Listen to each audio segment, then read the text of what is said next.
Bonjour à toutes et à tous, à vous qui venez de nous rejoindre, soyez la bienvenue sur notre émission Allumons la lumière, le face-à-face. Donc voilà, c'est une émission qui est faite spécialement pour les jeunes. Donc toi qui regardes actuellement, si tu es un jeune, tu es connecté à la bonne fréquence. Donc actuellement, je ne suis pas tout seul, je suis accompagné de 4 chroniqueurs. Yes. Donc à ma droite, il y a Laurent. Hello. Comment ça va, Lo? Ça va et toi? Ça va, la forme. Tranquille. Donc à ma gauche, il y a mon bro Walter. Bonjour à tous. Comment mon gars? Ça va. Ah, t'es frais aujourd'hui, hein? On a du plateau, le gars, il est venu. Et là, juste à côté, il y a Tiffany. Coucou. Ça va, Tiff? Yes, on est là. Hein. Yes, yes. Et il y a notre big bro qui n'est pas en présentiel avec nous, mais qui est connecté depuis le Canada. JC, tu nous entends? Yes, je vous reçois à 5 sur 5. Yes. Comment ça va, bro? Bonjour JC. Ah, ça va tranquille, on est là, on garde la pêche. Ça va, ça va. Ça va, hein? Oui, ça va, on est ensemble. En tout cas, on est vraiment content d'être connectés avec vous sur ce plateau-là. Donc aujourd'hui, on va parler de 2 sujets qui sont des phénomènes de société. Donc on va parler des réseaux sociaux et des apparences. Donc je pense qu'ici, beaucoup de personnes ont des réseaux sociaux, nous-mêmes, que ce soit Instagram, Twitter ou autre. Oui. Et c'est des sujets qui font débat principalement dans la jeunesse, parce que c'est principalement les jeunes, nous, qui l'utilisons le plus souvent. Donc on va parler de ça. Mais juste avant qu'on puisse commencer, j'aimerais que toi qui regardes cette vidéo, que tu puisses partager un maximum. Yes. Partage sur tes réseaux Instagram, Facebook, WhatsApp, TikTok, je sais pas, il y a quoi encore? Tous les réseaux possibles. Tous les réseaux possibles. Voilà, tu peux faire un screen, partage un maximum autour de toi. Je pense que ça va parler à beaucoup de jeunes. Donc on se retrouve dans quelques instants. À tout de suite.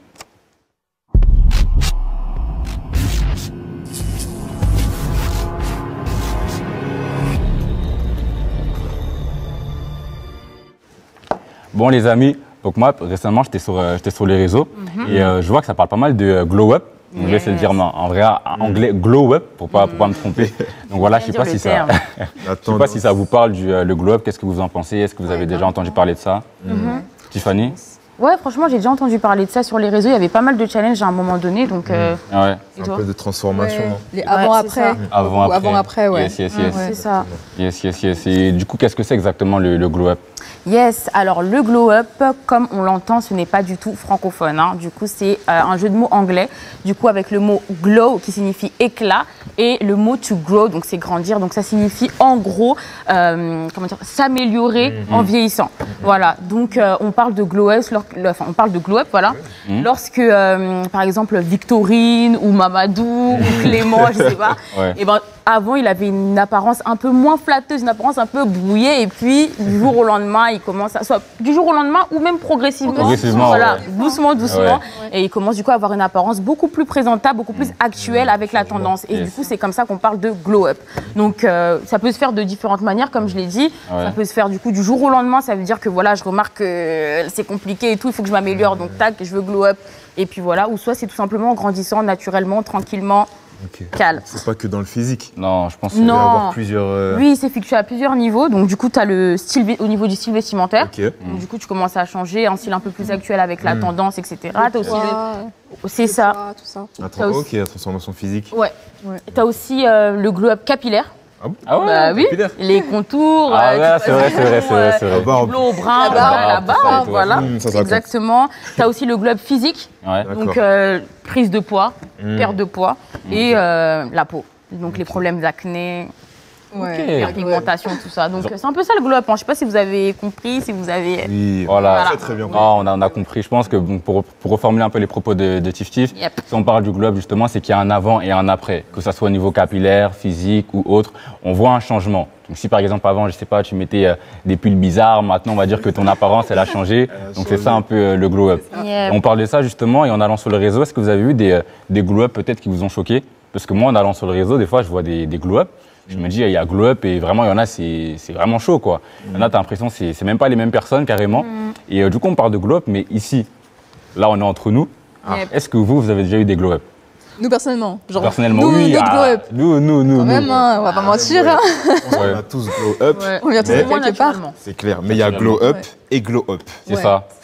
C'est ça. Bah écoutez, moi, j'ai un glow up parmi nous, Tiffany. Tiffany, on se connaît depuis longtemps. Il y a quelques photos que j'ai de toi, on sait un peu d'où tu viens. Tu connais ta genèse quand même, hein? D'où tu viens vraiment. Donc, je vais balancer les photos, la régie, s'il vous plaît. Dieu, je suis pas bien. Je vous envoie par message. Je vous envoie la photo. Ok. Aïe. Non, là, c'est dur. Waouh. Arrête. Tu peux nous expliquer pourquoi tu tirais la langue comme ça? On dirait que t'avais faim, je sais pas. On dirait à la fin, elle tire la langue comme ça. Arrêtez, vous êtes sérieux? Un jour, ça veut tirer à balles réelles. Non, laissez-moi. Oui, grandir, c'est bien. C'était la jeunesse, c'était l'époque. Franchement, là, j'étais obèse, j'étais dans la tendance. J'avais l'époque swag et tout, j'avais mon t-shirt et tout, j'étais bien. Arrêtez, mais ouais, voilà. Et puis là, bon, bah voilà, on est. Au moins. On rend grâce à Dieu, c'est ça. C'est ça. Bon, je vois que tu veux tirer à balles réelles. Bah, moi aussi, je vais envoyer une photo, il n'y a pas de problème. Comment ça? Bah, bien sûr, regardez sur le groupe. Regardez. Ouais, ça veut me faire, je vois, ça veut me faire. Mais attends, il y a un double contour là. Clairement. Non, mais c'est pas ce que vous croyez. C'est pas ce que vous croyez. Non, mais sérieux. Là, il est dans les deux sourcils, quoi. Non, en vrai, c'est mérité. On dirait qu'on m'avait griffé le visage. Regarde. Mais c'est clair, là. C'est grave.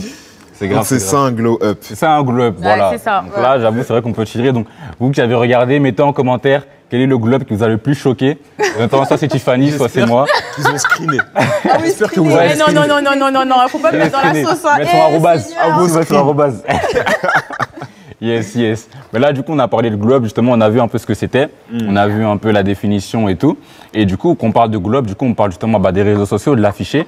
Et du coup, d'après vous, est-ce que c'est quelque chose de positif ou de négatif? Moi, personnellement, je pense qu'il y a quand même du bon dans le glow up. Parce qu'en soi, c'est une comparaison qui est personnelle, qui est propre à soi. On ne se compare pas à quelqu'un d'autre, on ne se compare pas avec nous-mêmes. Et on se compare avec notre nous-mêmes d'aujourd'hui et celui d'hier. Et on sait que notre excellence d'aujourd'hui, c'est pas celle d'hier. Notre maximum d'aujourd'hui, c'est pas celui d'hier. Et par exemple, quand on regarde certaines photos, comme celle de Jonathan, désolé, j'en suis sûr que Jonathan, à l'époque, tu te disais, là, j'étais au maximum. Là, j'étais au max. Hein. Attends, pause, double contour, les trucs comme ça et tout. À l'époque du Gobi, mon gars. C'était une époque sombre. Bon, voilà. Après, c'était le passé. Mais il faut quand même le dire. Ça reste un critère qui est quand même axé sur la beauté. Mais bon, il faut quand même le dire, la beauté, c'est un critère qui est important pour nous les hommes avec un grand H. Avec un grand H. On sait que l'homme regarde à ce qui frappe les yeux. Et nous-mêmes, en soi, on en a un peu la preuve. Hein. Avant de venir ici, on s'est bien apprêté. Moi, personnellement, j'ai fait mes contours. Vous êtes très très bien maquillés. Jonathan, il est beau. JC, il est encore plus beau. Donc, c'est quand même un critère qui est important, mais il ne faut pas que ça soit excessif, l'accès sur la beauté. C'est ça. Moi, je veux rebondir un peu sur ce que Walter il dit. C'est que, bon, je ne suis pas totalement contre le glow-up, mais je vais mettre quand même un petit bémol dessus parce que c'est un phénomène du coup de société. Il met vachement l'accès sur le physique, en fait. Donc, du coup, c'est clairement le physique. Les personnes, lorsqu'ils ont entre guillemets maintenant un globe, ils pensent qu'ils sont arrivés, qu'ils ont atteint un certain stade, que c'est bon, j'ai grandi. Donc du coup, ils définissent un peu leur état physique et du coup, ça détermine s'ils ont grandi ou pas. Alors que à l'intérieur, c'est compliqué, tu vois. Et là, on l'a vu, il y avait les deux photos et il y a une photo de avant, une photo après. Et voilà, peut-être on voit la transformation, l'étape, mais on ne sait pas si la personne, elle a le globe, il a été effectué, mais ça se trouve que la personne, elle a gardé les mêmes challenges, en fait. Elle dit toujours avec la colère, elle dit toujours avec, je sais pas, l'impudicité, le mensonge, etc. Donc le globe, c'est bien, mais il faut pas s'arrêter à là, en fait. Et surtout, moi qui travaille dans le milieu de l'esthétique, on le voit souvent, en fait, des personnes qui viennent bien apprêtées, etc. et tout. Et puis au final, quand tu parles un peu avec les clientes, parce que bon, dans l'esthétique, on discute et tout, et tu verras que ces personnes-là, au fond de leur être, en fait, elles ont des problèmes comme tout le monde. Et donc du coup, s'arrêter juste au globe, et en faire le glow-up extérieur, donc du coup je me maquille, etc. et dire que c'est bon, je suis arrivée, c'est pas bon, quoi. Voilà, il faut prendre le temps il faut associer à ça en fait le glow-up entre guillemets intérieur. On l'oublie. Voilà, et c'est ça qu'on oublie, c'est pour ça que... JC, qu'est-ce que toi tu penses des glow-up que tu as vus? Ton avis il est important. En vérité, ce que vous avez dit, c'est vrai. Hein. On voit ça sur les réseaux sociaux. On voit que physiquement, les gens, ils évoluent. Et c'est normal. Hein. D'un côté, c'est normal et on veut effectivement bien paraître et tout. Mais malheureusement, ce que ça produit dans la vie de beaucoup de personnes, c'est que c'est superficiel. Donc, ça met l'accent que sur le physique, au fait. On a l'impression que parce que la personne, physiquement, elle s'est améliorée, ben voilà, ça y est, au fait. Alors que ça ne veut absolument rien dire. À la fin de la journée, un jour, par la grâce de Dieu, on aura 80, 90 ans, ce sera plus un globe, ce sera un glow down à ce moment-là. Donc, en tout cas, pour beaucoup de personnes. Mais tout ça pour dire que c'est temporaire et c'est futile à la fin. Et on braque, au fait, nos caméras sur ça. C'est bien, effectivement, de bien paraître, mais c'est très superficiel. Et beaucoup de gens se complexent à cause de ça. Yes. Et je reviens sur ce que JC a dit. JC, il a parlé de superficialité, justement. Donc là, on va introduire vraiment le débat. On va parler des apparences, justement. Et lorsqu'on parle justement de glow-up et tout, directement, on parle des réseaux sociaux, tout simplement. Exactement. Et le truc, c'est qu'on a souvent, plutôt, on est confronté. Maintenant, comme on parle de phénomènes de société, justement, on dit que sur les réseaux sociaux, justement, cela impacte notre apparence. Justement, on va dicter, ou plutôt on va mettre notre manière de nous habiller, notre manière d'être ou autre en fonction de ce qu'on voit sur les réseaux sociaux. Et du coup, on peut dire que les réseaux sociaux ont un impact sur notre apparence au final. Moi, j'aimerais bien répondre en disant que oui, très clairement, ça a un impact direct. Les réseaux sociaux maintenant, comme par exemple Instagram, deviennent un peu les nouveaux magazines de mode. C'est-à-dire que quand on veut être tenu à la page, à la tendance, etc., ou quand on veut voir les nouveautés, ce qui se fait, en fait, que ce soit vêtements, que ce soit make-up, Instagram, en fait. Instagram, on va voir les dernières tendances, etc. Et c'en est au point où même les magasins vont se calquer sur les réseaux sociaux. C'est-à-dire que voilà, ils vont faire leur collection avec les dernières tendances qu'il y a sur les réseaux sociaux et non plus l'inverse. On prend un exemple, par exemple, la tendance du nude, du beige, du blanc, du crème, etc. C'est quoi un peu le nude? Parce que peut-être il y a des gens comme moi, tu vois. Quand tu me dis nude, dans ma tête, je me dis, attends, c'est quoi? Donc, je suis sur moi l'été, des petits thés en moment, tu vois. Non, le nude, ça va être des nuances de couleurs qui vont être assez douces, plutôt tendance vers le crème, vers le taupe, etc. Voilà. Des nuances de couleurs. Voilà, c'est ça, exactement. Et en fait, ce qui va se passer, c'est que les magasins, voilà, les boutiques vont commencer à créer des collections par rapport à ce qui se fait sur les réseaux sociaux. Après, ça n'a rien de mauvais. Ça n'a rien de mauvais de voir des choses, de suivre des tendances à partir du moment où on s'inspire. On peut s'inspirer des choses et c'est là où il faut nuancer avec le terme être influencé. Parce qu'être influencé, c'est vraiment laisser des choses nous impacter. Impacter qui nous sommes, impacter nos valeurs, laisser des choses qu'on voit commencer à nous transformer, à nous modeler à une autre image. Donc on peut s'inspirer, mais il faut qu'il y ait un certain équilibre pour pas tomber dans l'influence et que ça vienne totalement en fait nous transformer petit à petit. Et parfois on se rend pas toujours compte. On n'est pas conscient. On n'est pas conscient quand ça arrive. C'est vraiment petit à petit et c'est après avec du recul. Des fois c'est même des personnes extérieures qui vont dire mais il t'est arrivé quoi? Genre t'as changé par rapport à avant, t'es devenu plus voilà, ou moins, voilà, t'as vraiment changé, etc. Et comment? Parce que on s'est laissé influencer par des personnes qu'on voyait, qu'on suivait, etc. Donc oui, clairement, les réseaux sociaux impactent directement l'apparence. Yes, l'apparence, et on peut même surtout rentrer beaucoup dans la comparaison. Tu vois les réseaux sociaux, tu vois telle personne est comme ça, telle personne est comme ça, et tu remets toi-même ta personne en question, alors qu'en vrai, t'as pas à te comparer à quelqu'un, en fait. T'es tel que tu es, t'as pas à chercher à vouloir être quelqu'un d'autre et tout.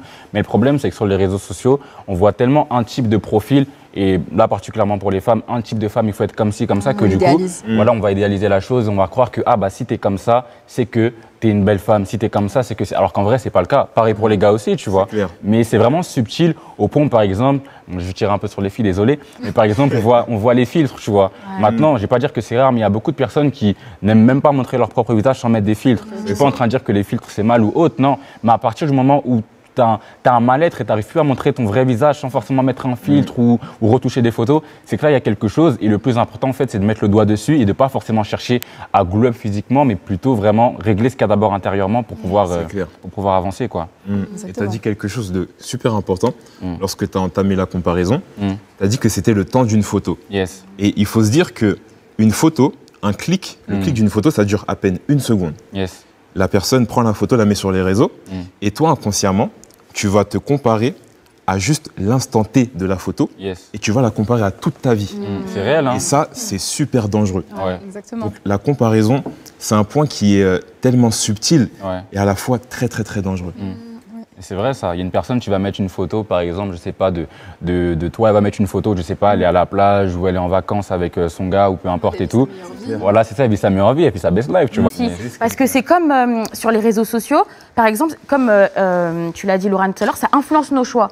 Ça veut dire qu'il y a des choses qu'on n'aime pas forcément de base, mais à force que ce soit tout le temps sur les réseaux, et ben, tu finis par aimer en fait.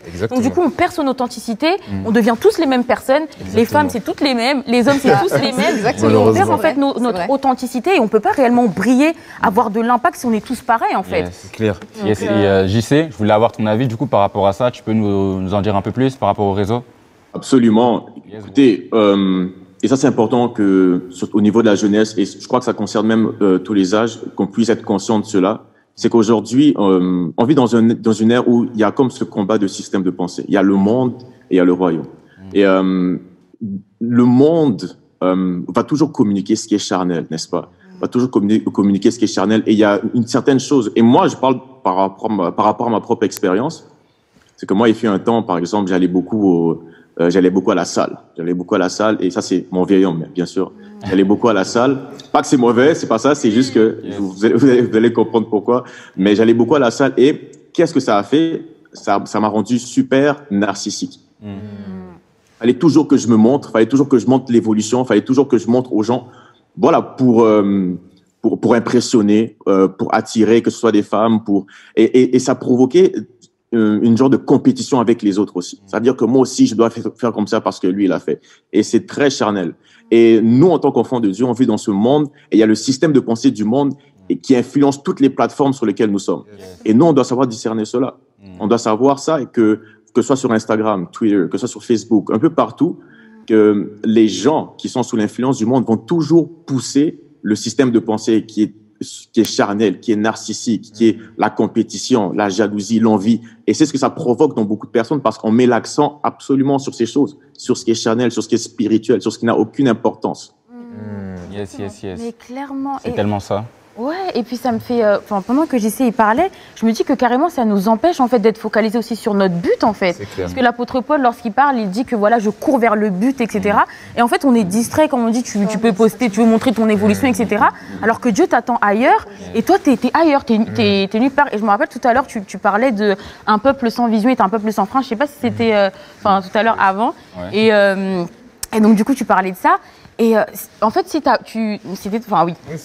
pas de but en fait sur les réseaux sociaux, et ben ça va te manger en fait. Ça va te manger parce que si, non, je reprends trop ce que tu disais tout à l'heure. Non, dis-le. Franchement, tu le disais bien. Moi, je disais, on avait une discussion tout à l'heure, et on disait que les réseaux sociaux aujourd'hui sont des médias qui sont puissamment utilisés pour influencer. Exactement. Par exemple, tout à l'heure, on a parlé du fait qu'ils influencent nos tendances. Moi, j'ai un exemple.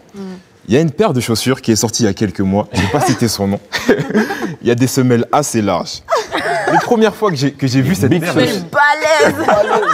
15 cm, genre. Vous voyez la paire. Je n'ai rien contre cette paire. Mon cousin, il a ça, donc t'as vu. Franchement, je n'ai absolument rien contre cette paire. Mais cette paire, la première fois que je l'ai vue, personnellement, c'était sur les réseaux sociaux. Ouais. Et ma réaction face à cette paire de chaussures, personnellement, moi, je n'ai pas trop aimé. Et je me disais, mais ah bon, est-ce que les gens vont vraiment aimer cette paire? Et j'ai vu qu'au fil du temps, tout le monde a commencé à valider la paire. Et je me suis juste rendu compte de l'importance de l'influence et la dangerosité de l'influence des réseaux sociaux. On est dans un monde vraiment où on influence. Moi, par rapport à la paire que tu parles, ça m'avait fait la même chose, mais avec les AirPods, tu vois. Oui. J'étais le premier à dire, mais pourquoi les gens ils ont ça et tout? Ça ressemble à des cotons-tiges, tu mets comme ça et tout, c'est bizarre un peu. Ça coûte cher pour rien. Et puis au final, j'étais le prochain à acheter, tu vois, au final. Donc il y a des choses comme ça, dans un monde justement, il y a la tendance, et c'est vrai que c'est pas forcément évident.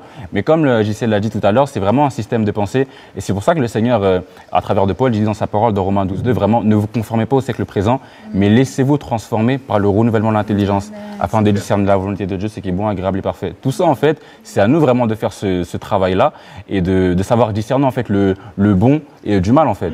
En vrai, Dieu, dans sa parole, il dit « tout m'est permis, mais tout n'est pas utile ». Ça veut dire qu'il y a des choses, en fait, que tu n'es pas obligé de faire parce que tout le monde le fait ou d'acheter parce que tout le monde achète, en fait. Et c'est important, justement, de rester ferme sur ses positions, surtout en tant qu'enfant de Dieu, de ne pas, en fait... on est dans ce monde, mais on n'est pas de ce monde, en fait. Des fois, on veut tellement vouloir être avec les gens qu'on peut vite tomber dans le compromis.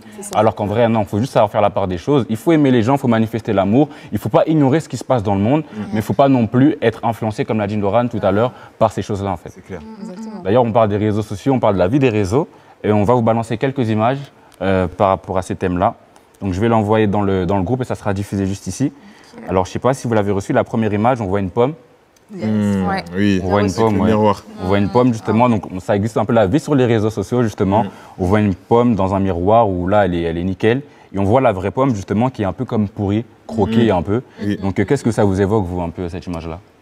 Moi sur cette image, personnellement, les premières choses qui me viennent, il y a différentes interprétations. Déjà, je veux une interprétation physique, chercher à masquer un défaut, quelque chose qu'on n'aime pas physiquement en montrant autre chose ou en se cachant derrière les filtres, comme on le disait tout à l'heure.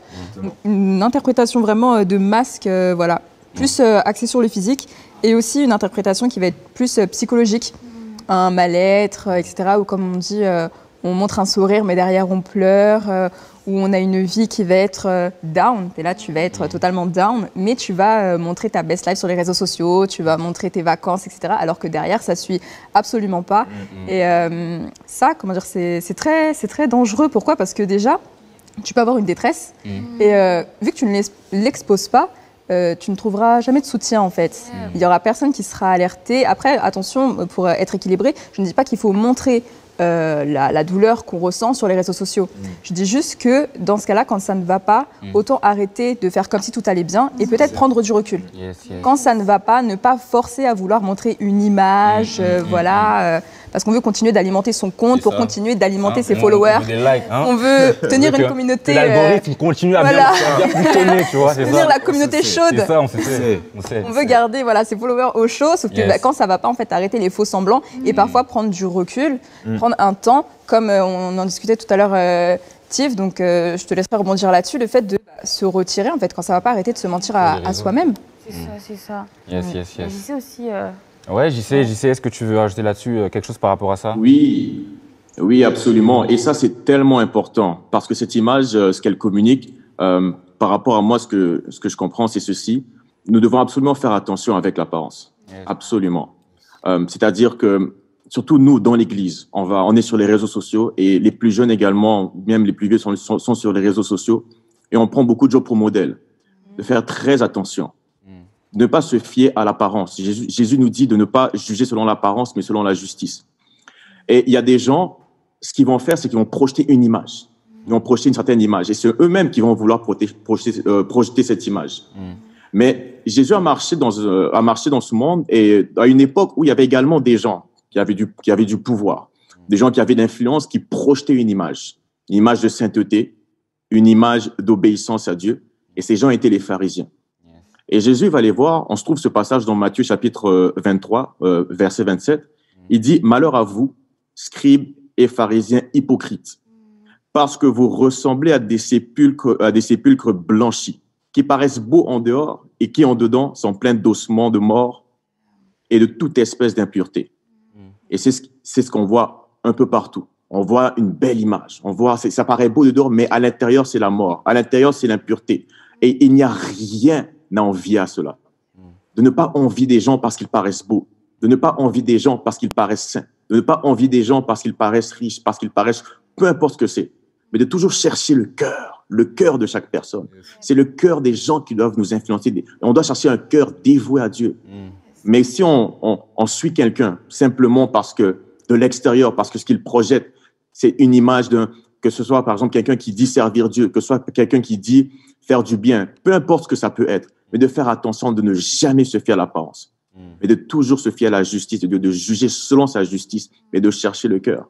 L'intérieur, c'est ce qui compte. Amen. Exactement. Yes. L'intérieur, vraiment, c'est ce qui compte. Et il y a une deuxième image qui va être projetée, qu'on va projeter actuellement. On va voir avec la régie, où je vous l'envoie dans le groupe. Donc là, dans l'image, on voit justement une fille qui a des sacs à main, justement à gauche. Et à côté, on voit un gros boulet avec marqué « debt ». Bon, j'ai pas l'accent anglais, j'y sais, pardonne-moi. Debt, voilà, comme ça. Debt, mais qui veut dire dette, en gros.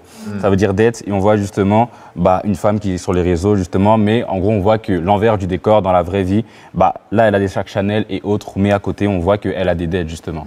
Et ça revient un peu à ce qu'on disait, justement, le fait de vouloir montrer le meilleur côté, montrer qu'on peut, que moi, je peux acheter ci, je peux acheter ça. Les gens qui vont faire des snaps, des vidéos sur Insta où ils sont à Dubaï, tout ça, tu vois, c'est...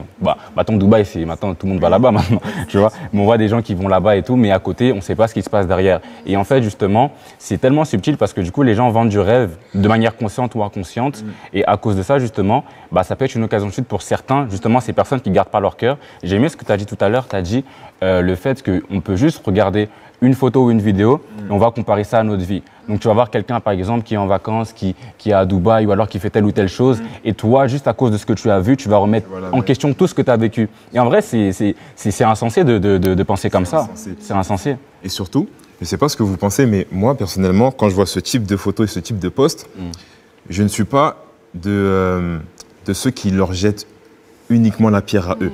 Parce qu'il y a énormément de likes sur ce type de photos. Exactement. Énormément de repartages, énormément de followers sur ce compte.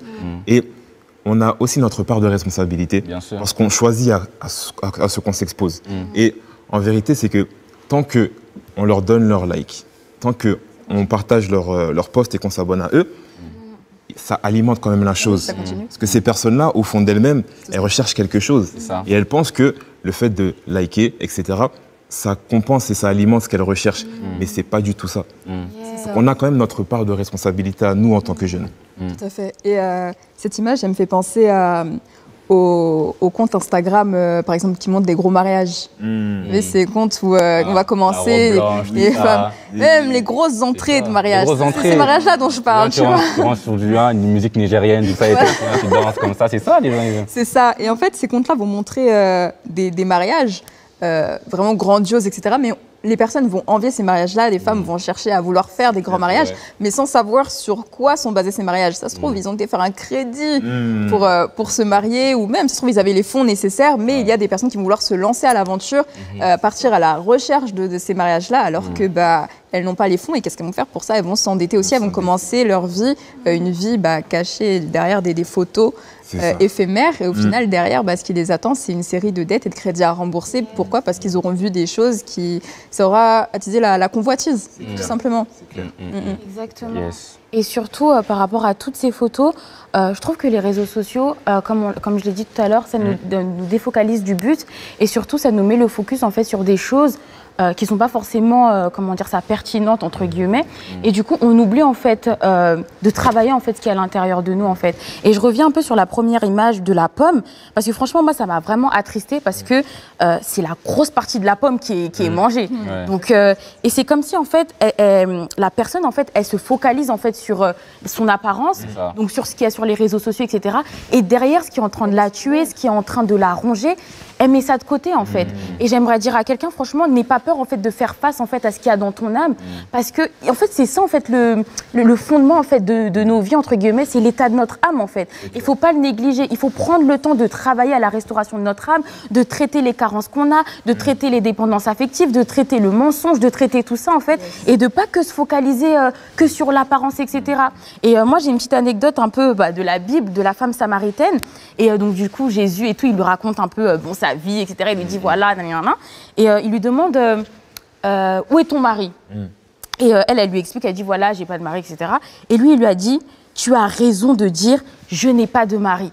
Et en fait, ce qui est monté dans mon cœur par rapport à ça, c'est que en fait on a toujours raison en fait d'être face en fait à ces problèmes. On a toujours raison d'accepter, d'assumer en fait ces problèmes, parce que c'est la porte d'entrée pour la restauration en fait. Si on met que des masques, des apparences, les réseaux sociaux, etc. Comment Jésus va venir opérer son règne dans nos vies? Comment est-ce que Jésus va venir? Et en plus il est venu pour ça en fait. Lui-même il a dit, je suis pas venu pour les bonnes personnes, je suis venu pour les malades. L'esprit du Seigneur est sur moi, il m'a oint pour libérer les captifs, etc. Et en étant focus sur les réseaux sociaux, on empêche en fait le règne de Jésus-Christ en fait d'entrer dans nos vies en fait. C'est vraiment fort ce que tu dis. Et pour revenir à ce que tu dis, parce que c'est vraiment ça, c'est surtout une affaire aussi de vision, tu vois. Toi, tu vas aller sur les réseaux sociaux et justement, tu l'as très bien expliqué, il y a des gens qui vont être sur les réseaux sociaux et qui vont justement ils vont pas faire face à leurs problèmes. Voilà, ils vont vouloir se cacher sur les réseaux sociaux, passer du temps là-dessus. Et le problème, c'est que si toi, tu es sur les réseaux sociaux mais tu n'as pas de but, ça va être compliqué, parce que eux, les réseaux sociaux, leur but, c'est de prendre ton temps. Et toi, si tu n'as pas de vision, eux, ils auront une vision pour toi, en fait. Ils auront une vision pour nous, ils vont prendre le temps, ils vont prendre tout ce qu'on a. Et au final, on est là, on est sur les réseaux sociaux. Et c'est comme ça qu'après, on est là, on est des enfants de Dieu, on a du mal à avoir une vie chrétienne, à avoir une intimité avec le Saint-Esprit. Pourquoi? Parce qu'eux, ils prennent ton temps. Eux, ils savent très bien ce qu'ils font sur les réseaux. Donc, je ne suis pas en train de blâmer les réseaux, à dire que forcément c'est mal. Non, parce que la preuve, aujourd'hui, on est sur les réseaux, on est là, si vous êtes là, si vous êtes sur les réseaux.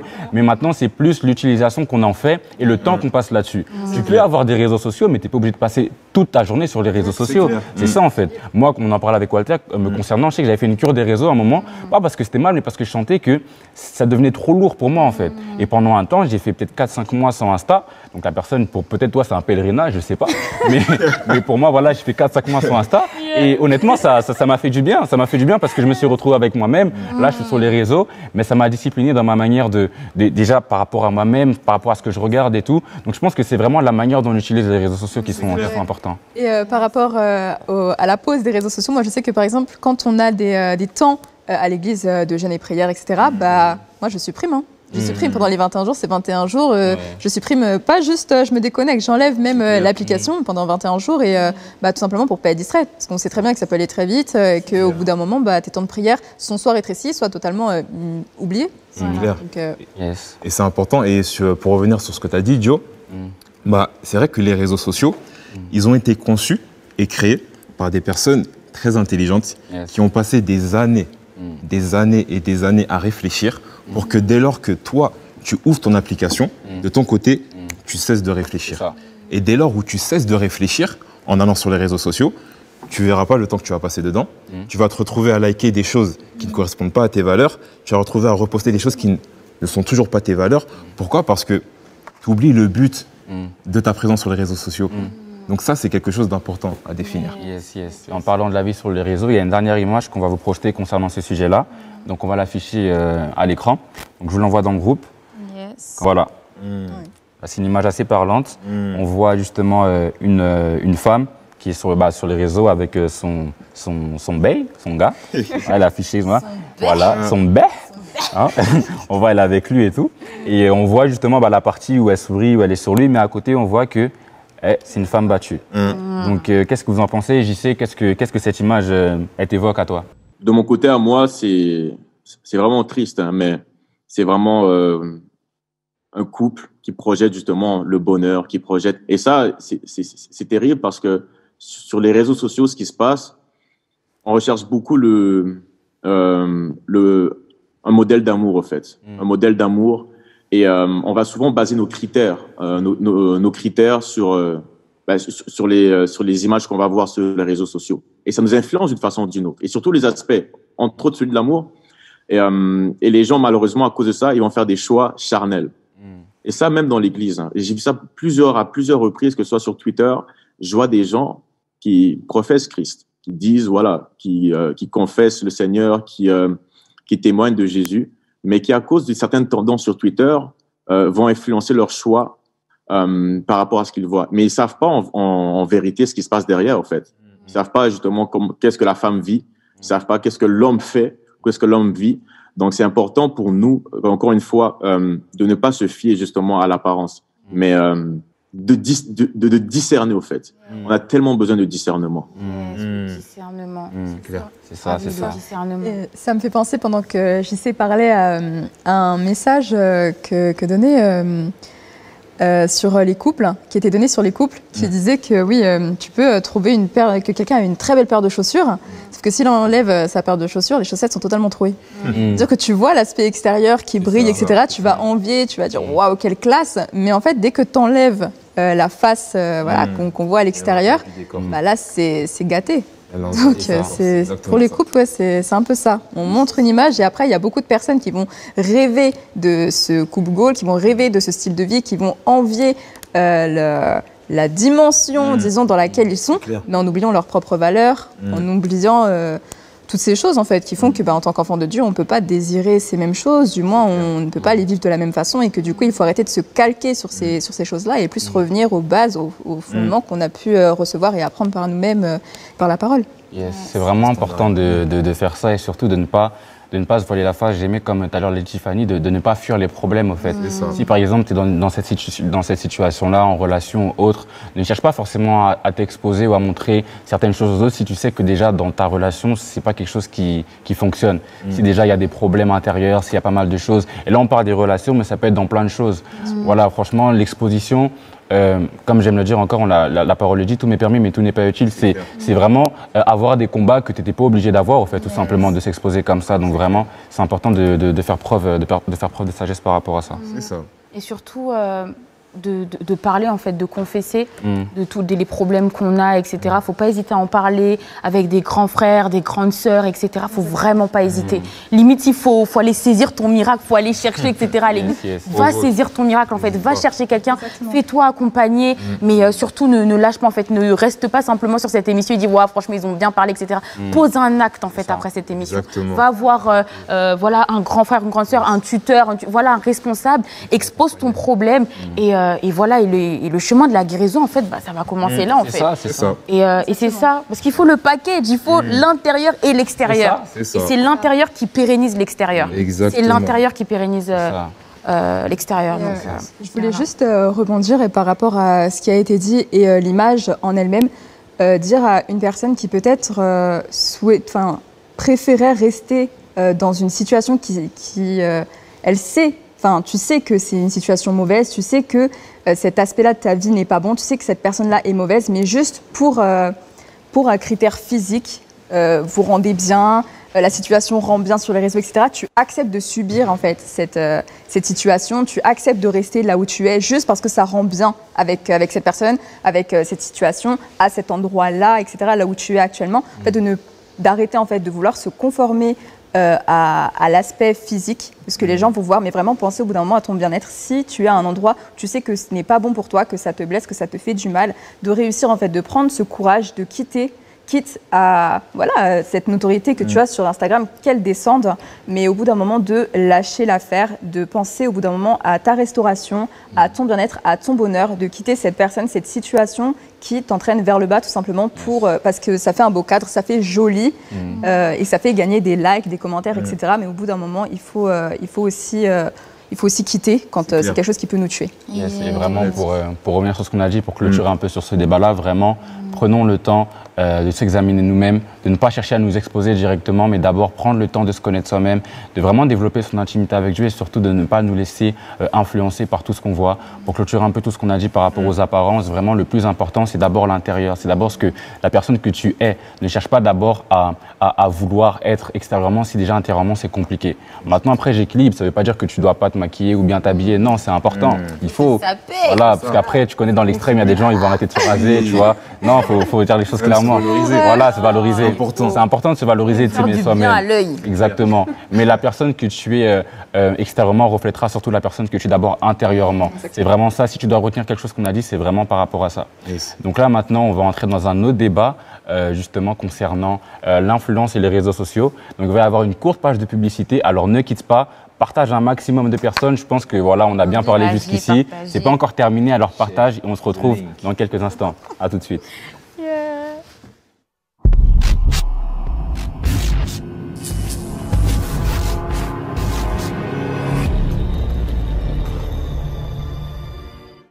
Hello, on est de retour, toujours sur le plateau Allumons la lumière, toujours en compagnie de Laurane, Walter, Tiffany et notre gars JC depuis Montréal. Donc voilà, on a parlé de pas mal de choses tout à l'heure, toi qui viens de nous rejoindre. Alors, on va faire un petit récap, mais n'hésite pas à regarder l'émission entièrement, vraiment à revoir tout ce qu'on a pu dire.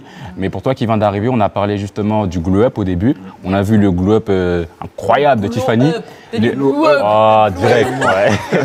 Le glow-up, voilà, glow-up. Ça va me faire en direct, bref.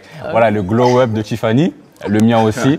Donc voilà, on a parlé de qu'est-ce que c'était. On a dit que le glow-up, c'était vraiment un avant-après, que ça soit physique, que ça soit capillaire, des contours ou autre. On a vraiment vu que c'était pas forcément mauvais ni néfaste, mais ce qui était, on va dire, la limite, c'était de faire attention aux motivations et pourquoi on faisait ça en fait. C'était surtout ça l'important. On a parlé également des apparences, justement les apparences sur les réseaux sociaux, l'impact que les réseaux sociaux ont sur notre apparence et comment justement on doit faire pour pouvoir ne pas être influencé tout simplement. Et on a parlé justement du fait de pouvoir d'abord prendre un temps avec soi-même, ne pas chercher à s'exposer juste pour s'exposer, mais vraiment se connaître soi-même, ne pas passer trop de temps sur les réseaux sociaux juste pour passer du temps, mais vraiment savoir ce qu'on fait sur les réseaux et voilà. On peut être sur les réseaux, il n'y a pas de problème, mais le plus important, c'est de ne pas être influencé par tout ce qu'on voit et de vraiment rester fidèle à soi-même et s'aimer tel qu'on est. Donc là, on va parler d'un autre sujet, c'est les faits divers sur les réseaux sociaux. Je sais que Laurane, il y avait pas mal de choses que tu voulais nous dire là-dessus. Oui, alors comme faits divers qu'on voit sur les réseaux sociaux.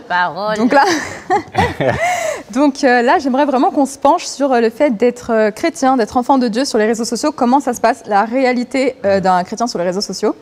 Alors, quand on est un chrétien sur les réseaux sociaux, souvent on va se balader et on va voir des frères et sœurs qui vont partager la parole, qui vont aimer exhorter ou qui vont aspirer en tout cas à apporter des conseils. Ils vont apporter des conseils donc, où il y aura un fond et parfois la forme ne plaira pas à tout le monde. Parfois la forme peut différer, voilà, ça va dépendre des différentes interprétations. Et ce qu'on peut constater, c'est que souvent il va y avoir des réactions. Voilà, des réactions à des posts, des réactions à des stories. Qui vont entraîner un engouement parfois négatif. Et quand on regarde bien, on se rend compte en fait que ces réactions proviennent d'autres chrétiens, d'autres frères et sœurs qui vont réagir à ces posts. Comment ça se passe? Alors, soit il y a des personnes qui vont réagir à ces posts directement en parlant du débat, parfois peut-être de façon impolie, mais qui vont rester concentrés sur le sujet, en fait. Et parfois, il y a aussi des personnes qui vont être beaucoup plus dans l'agressivité, dans des insultes, qui vont chercher à vouloir exposer des choses qui parfois n'ont rien à voir avec tout simplement le sujet partagé par le frère ou la sœur qui a souhaité partager un sujet, sans forcément s'attendre à autant de retours. Et ce qui est quand même dommage, c'est qu'au sein du corps de Christ, on puisse voir, discerner autant de divisions sur les réseaux sociaux. Ce que ça entraîne tout simplement, c'est un manque de crédibilité, on va dire, face aux autres personnes, face aux gens du monde, etc. On se décrédibilise totalement en tant que corps du Christ lorsqu'on va faire scandale, lorsqu'on va prendre un poste d'un frère ou d'une sœur et qu'on va aller tout simplement l'exposer, qu'on va aller répondre sinon agressivement à des commentaires, etc. Il faut savoir qu'on est très observé et ce qui se passe comme ça, c'est qu'on a l'impression qu'on devient un petit peu des acteurs de télé-réalité. Et dans les télé-réalités, quand il y a une personne qui va clasher, il y a une autre personne qui va répondre et voilà, les personnes se retrouvent au spectacle ou devant leur télé en train de lire des commentaires et ça lit. Voilà, c'est ça en fait. Et c'est là que tu vois que sous un post, les personnes prennent plaisir maintenant à lire les commentaires plus qu'à prendre conscience. Ça scroll. C'est ça en fait. Et ça cherche plus à savoir quel était le message de base. Les personnes qui arrivent sur le post, au final, vont plus être impactées par les commentaires et au final, le message aura totalement disparu. Et quelles vont être en fait ces conséquences, pour moi, parce que je sais que c'est quelque chose que j'ai vécu, disons, sur les réseaux sociaux, qui m'a vraiment impactée. Et qu'est-ce que ça a produit déjà, disons, d'une manière large, donc au sein du corps de Christ, comme j'ai dit, c'est vraiment une attitude qui va afficher tout simplement le corps du Christ. Il faut le dire, en tant que frères et sœurs, quand on s'insulte, quand on montre une attitude tout simplement de division, au final, on affiche totalement, on s'affiche en tant que chrétien en fait, on ne montre aucune unité, aucune familiarité entre nous. Et ensuite, par rapport à la personne qui va être affichée, qui va se retrouver insultée, qu'est-ce que ça va provoquer? Différentes choses, notamment certaines que j'ai pu vivre, déjà un esprit de rejet, une invitation clairement de l'esprit de rejet, un esprit d'intimidation. Pourquoi? Parce que tout simplement, on ne va pas être seulement impacté par les personnes qui nous ont criblés, mais également par le fait qu'on va se sentir totalement maintenant exposé. C'est-à-dire qu'il n'y a plus seulement les yeux de ces personnes-là, mais il y a les yeux de toutes les personnes présentes sur les réseaux sociaux qui vont être là à attendre notre réaction, qui vont... comme je disais sur les gens de la télé-réalité, une personne se fait insulter et puis on attend tous derrière la personne, voir ce qu'elle va dire, etc. Donc ce qui peut en découler, c'est qu'on va commencer à avoir peur de parler de Dieu, alors que Dieu nous demande très clairement d'annoncer sa parole. Et on va commencer à avoir peur, que ce soit de faire des partages simples, que ce soit d'évangéliser, que ce soit de mettre même notre prochain post, on va commencer à se dire, on est dans le viseur en fait, on est dans le viseur de toute la communauté, notre communauté, la communauté des autres, et ceux qui ont encore partagé, etc. Donc en fait, on se rend compte que là, il y a beaucoup de personnes qui sont rentrées dans l'histoire. Donc ça commence à faire beaucoup. Et ensuite, par rapport à ça, on peut être aussi poussé à quitter les réseaux. Ça fait des dégâts. Voilà, c'est ça. On a envie de totalement disparaître en fait dans ces moments-là. Moi, je sais que j'avais pris beaucoup de recul par rapport à ça. Mais ce que ça avait fait naître en moi, c'était une envie de m'écarter totalement. Et pas seulement des réseaux, en fait, de toutes les personnes. C'est-à-dire qu'il y avait vraiment un esprit d'amertume qui rentre à ce moment-là, avec lequel on combat. On essaye parce qu'à ce moment-là, sinon, c'est nous qui rentrons en tort. Mais on combat vraiment avec un esprit de colère, d'amertume, d'incompréhension. On trouve ça injuste, en fait. On se dit, donc, notre propre famille est capable d'en arriver là, en fait. Et on se sent seul. À la fois. Et ce qui m'a beaucoup aidé et ce que je peux vraiment conseiller dans ces moments-là, c'est d'avoir vraiment des frères et des sœurs qui sont présents aussi pour nous soutenir. C'est-à-dire que si vous aimez partager, etc., sur les réseaux sociaux, soyez toujours entourés, ayez toujours des amis, des frères, des sœurs à côté de vous. Comme ça, si jamais il y a le moindre souci, vous savez que vous avez des personnes qui seront présentes pour vous appeler, seront présentes pour tout simplement vous soutenir. Et après, dans le pire des cas, c'est ne plus vouloir venir à l'église. Il y a des personnes qui sont capables de quitter l'église à cause de ça. Pourquoi? Parce que la peur, l'appréhension de voir les réactions des gens, voir ce que, au final, les rumeurs qui ont circulé ont produit dans leur cœur vis-à-vis de vous. Et on a tout simplement envie de se dire... non, moi, je m'écarte, écoutez, ces personnes-là, ça te tire. Au bout d'un moment, et on peut même, après, être amené à être... parfois dégoûtée de l'attitude des chrétiens sur les réseaux sociaux. Je sais qu'il y a beaucoup de personnes dans le corps du Christ qui sont blessées et qui parfois même n'ont plus d'église à cause des comportements des chrétiens. Parfois, c'est les chrétiens même qui empêchent les chrétiens d'être heureux et épanouis dans la foi.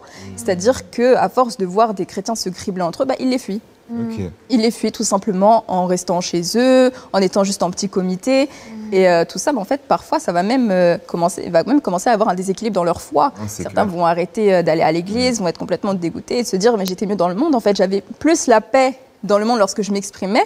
Au final, les païens me font moins de bruit sur les réseaux sociaux que les personnes de ma propre famille. » C'est clair. Et quand on a comment régler ces histoires, en fait, au final, entre chrétiens? Comment faire lorsqu'on voit quelque chose avec lequel on n'est pas d'accord? Comment agir? Mais tout simplement, comme dans la vie physique. Quand on a un petit frère ou une petite sœur, moi j'en ai pas, vous en avez.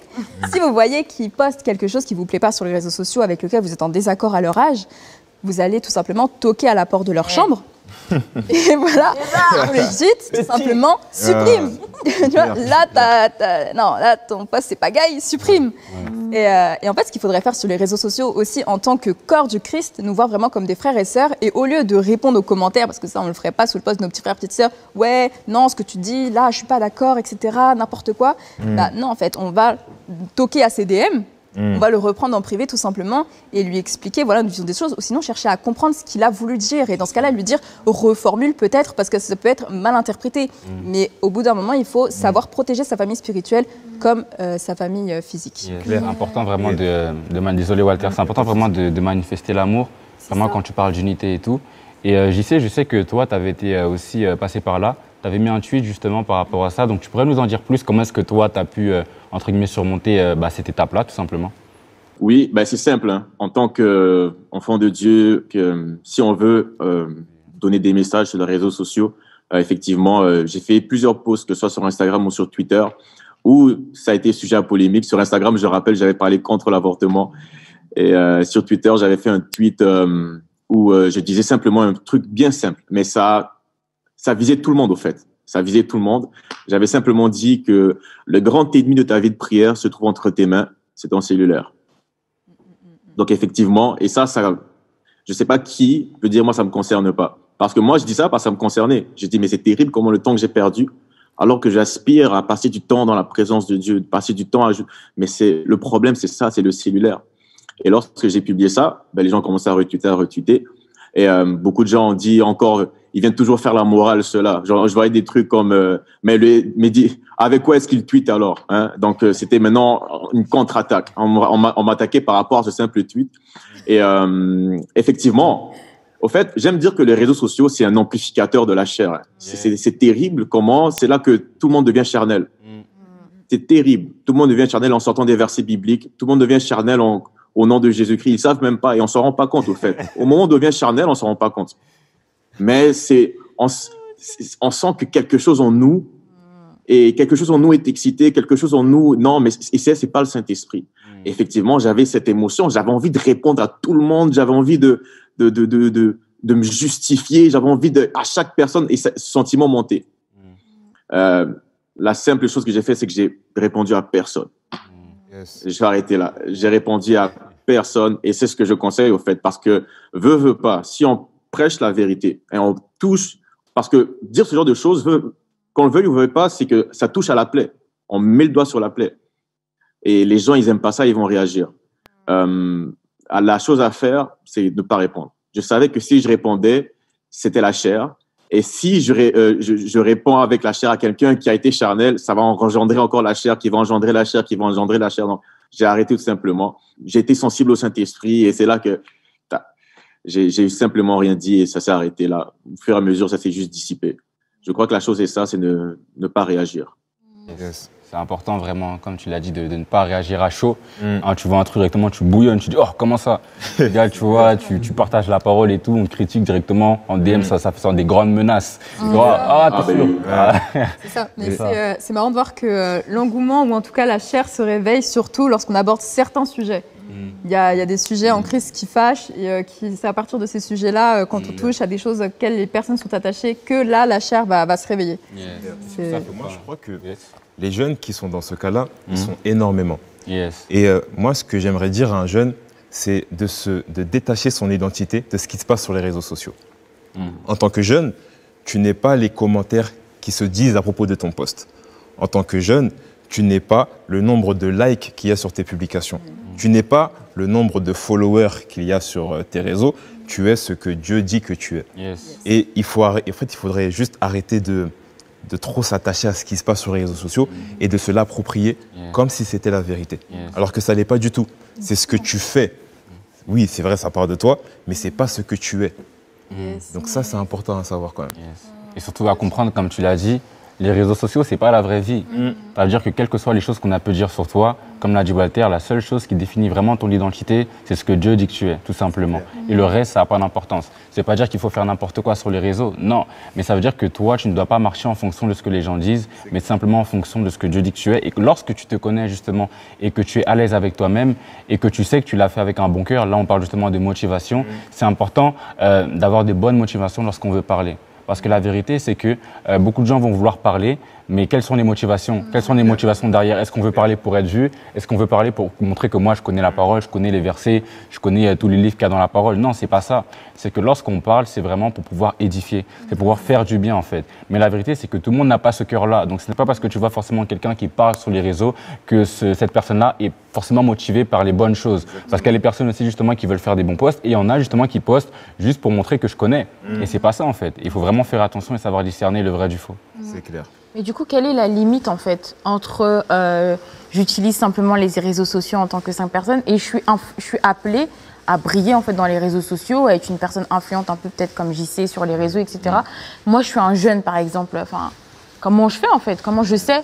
Bah, JC, j'aimerais te retourner la question, toi qui est sur les réseaux. Donc JC, voilà, il a quand même pas mal de followers sur Instagram. Il partage pas mal d'exhortations. Et du coup, toi, comment est-ce que tu gères ça, même par rapport à l'évangélisation? Comment est-ce que ça se passe un peu sur les réseaux? La première des choses qu'il faut savoir, c'est que les réseaux sociaux, il faut apprendre à les maîtriser, au fait. Il faut apprendre à les maîtriser. Et ça, c'est un combat de tous les jours. Un combat de tous les jours. Il y a tellement de choses à apprendre. Et même aujourd'hui, j'en apprends beaucoup. Première des choses. Ce qu'il faut savoir, c'est que des propos qu'on a pu voir, qu'est-ce que je veux exactement? Quelles sont mes motivations? J'en ai un exemple. Moi, avant de faire quoi que ce soit sur les réseaux sociaux, et ça, c'est ce que je conseille à toutes les personnes. À chaque fois qu'on vient, on me demande un conseil. Je suis pas le gars le plus sage de quoi que ce soit, mais du peu que je connais, quand on vient, on me demande un conseil, par exemple, par rapport, j'aimerais évangéliser sur les réseaux sociaux. Et souvent des gens qui viennent de naître de nouveau, et ils me demandent ce conseil. Moi, le conseil que je leur donne, c'est ceci. C'est ce que j'ai fait, moi, personnellement. Fait 1 an sans réseaux sociaux. Moi, c'est ce que j'ai fait. Et il y a peut-être 1 sur 10 qui va le faire. Fait 1 an sans réseaux sociaux. Ah, mon gars, t'es chaud. 1 an. Moi, j'ai fait 1 an parce que quand j'ai donné ma vie à Jésus, je me rappelle, avant que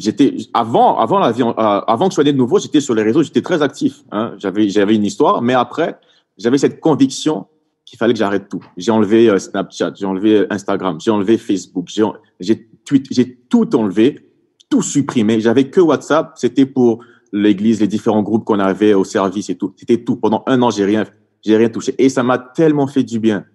J'ai tellement grandi spirituellement. Comme de la mauvaise herbe. J'ai poussé, mais à un point, et je voulais plus revenir. Je me suis forcé à revenir. Et c'est quand je suis revenu maintenant, c'était pas pour montrer, c'était pas pour juste pour regarder les gens ou quoi que ce soit. Non, c'était pour un propos précis. J'ai dit Seigneur. Et ceux qui vont sur mon compte, ils vont le voir. Il n'y a absolument rien qui ne concerne pas le Seigneur Jésus. Absolument rien. J'ai rien. Et ça, c'est mon choix personnel. Je ne voulais rien savoir d'autre chose. J'ai dit, ce compte-là va être dédié et c'est pour le salut des âmes. Et c'est ce que j'ai commencé à faire dès lors. Dès que je suis revenu, c'était pas l'évangélisation, pas exhortation, tel message, essayer d'exhorter les gens, donner des conseils. Et c'était juste ça, au fait. C'était juste ça. Maintenant, la question, c'est qu'est-ce qu'on fait sur le réseau? Qu'est-ce qu'on fait concrètement? Moi, qu'est-ce que je fais? C'est que ça, au fait. C'est dédié qu'à ça.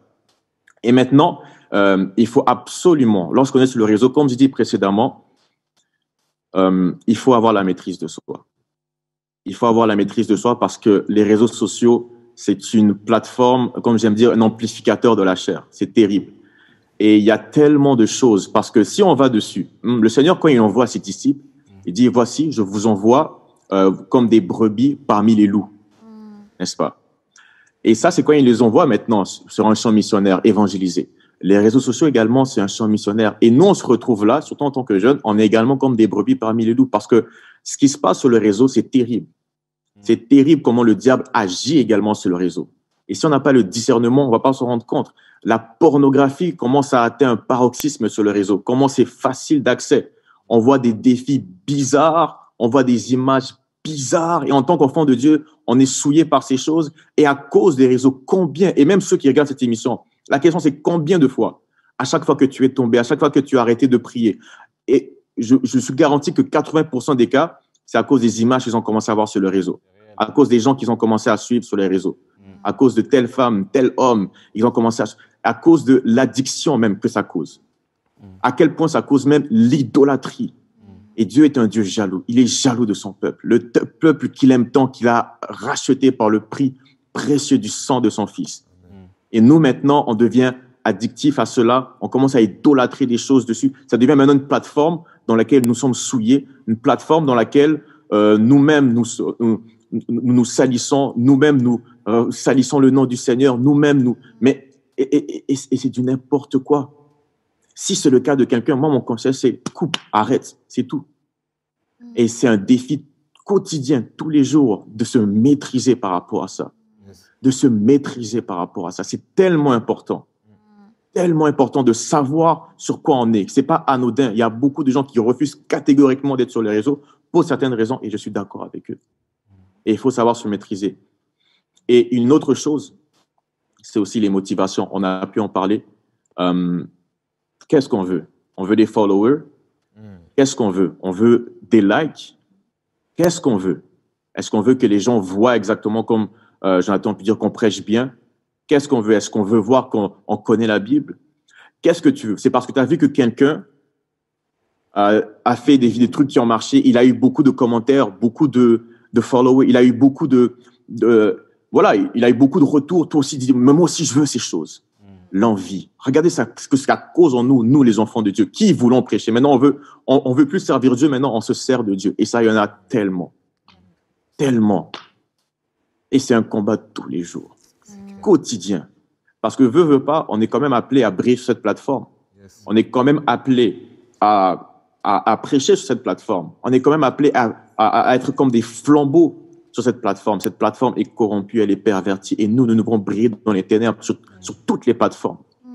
Et c'est important de savoir ces choses. Parce qu'un jour, à la fin de la journée, à la fin, quand ce sera fait, il faut savoir une chose, c'est que chaque enfant de Dieu, on va se tenir un jour devant le tribunal de Christ. Et ça, j'y pense tellement. Quand je lis Paul qui en parle, que ce soit aux Corinthiens, on va se tenir devant le tribunal de Christ pour rendre des comptes, au fait, de ce qu'on a fait dans notre corps, ce qu'on a fait de bien ou de mal.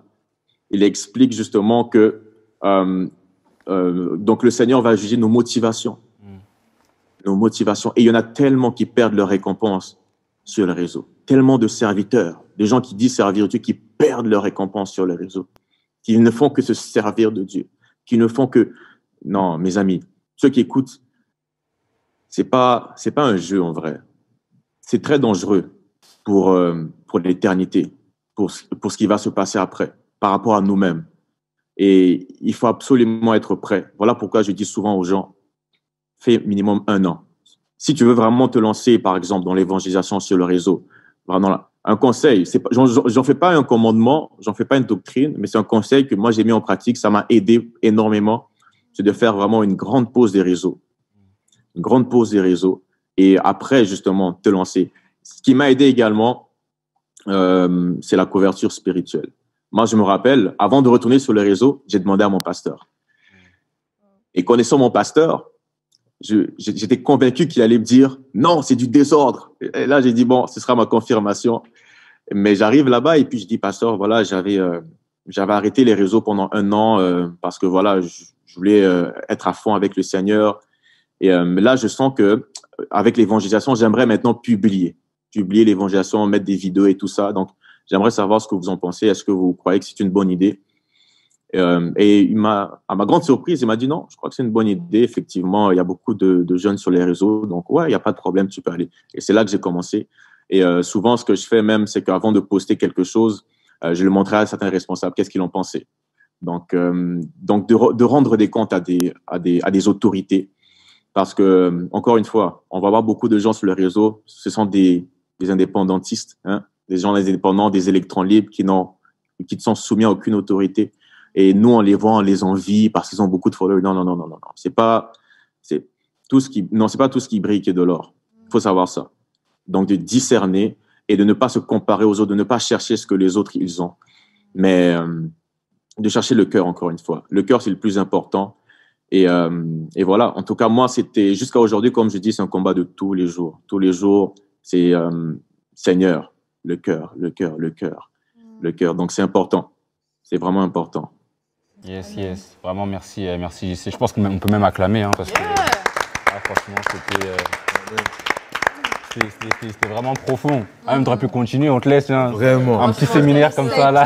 Mais JC, quand il a dit 1 an, j'en suis sûr qu'il y a des gens qui ont dit sans effet. Il a dit sans effet. En commentaire, vos réactions. Ah non.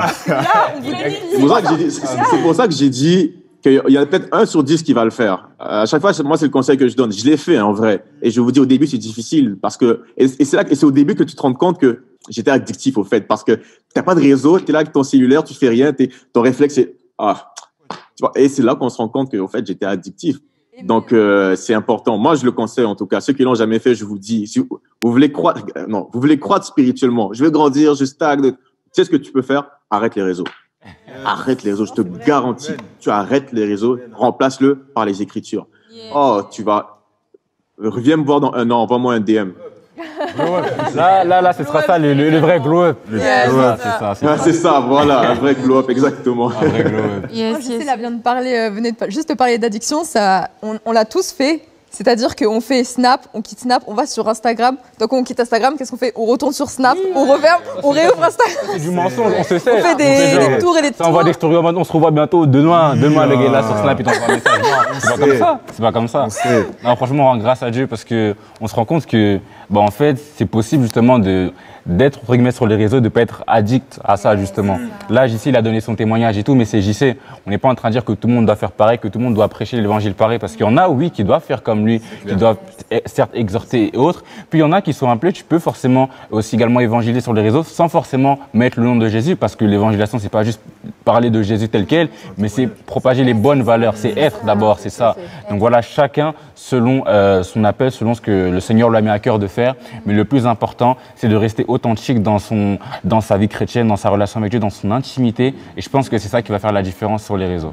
C'est ça, et c'est surtout important d'être le message en fait. C'est vraiment important d'être le message parce qu'on communique en fait ce qu'on est et pas ce qu'on non en fait. Exactement. Donc du coup c'est important et surtout on a une responsabilité en fait vis-à-vis des âmes. Donc on peut pas se permettre de poster tout et n'importe quoi, etc.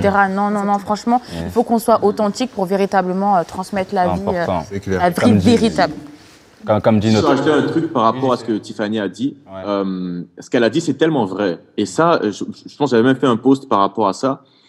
Nous, vous allez voir, le premier réflexe, quand on reçoit quelque chose du Seigneur, on est dans nos temps d'études, on a des révélations de la parole. Le premier réflexe, c'est de vouloir le partager.